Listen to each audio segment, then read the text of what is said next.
ভাগ্যবতী নারী কাকে বলে জানেন?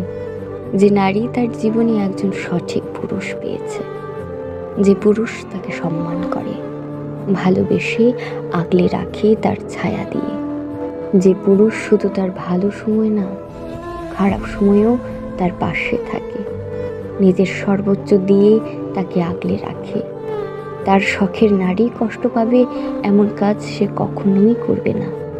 সঠিক পুরুষের নজর শুধুমাত্র তার শখের নারীর দিকেই থাকে সর্বদা। হাজারো সুন্দরীকে ইগনোর করে শুধুমাত্র একজনেরই আসক্ত থাকে। জীবনে যে কোনো পরিস্থিতিতে সে পাশে থাকে, হাতটা শক্ত করে ধরে রাখে। সঠিক পুরুষের ভালোবাসা আসলেই অনেক সুন্দর হয়। আর সেই ভালোবাসা যে নারী পেয়েছে, সে নারী নিঃসন্দেহে ভাগ্যবতী একজন নারী।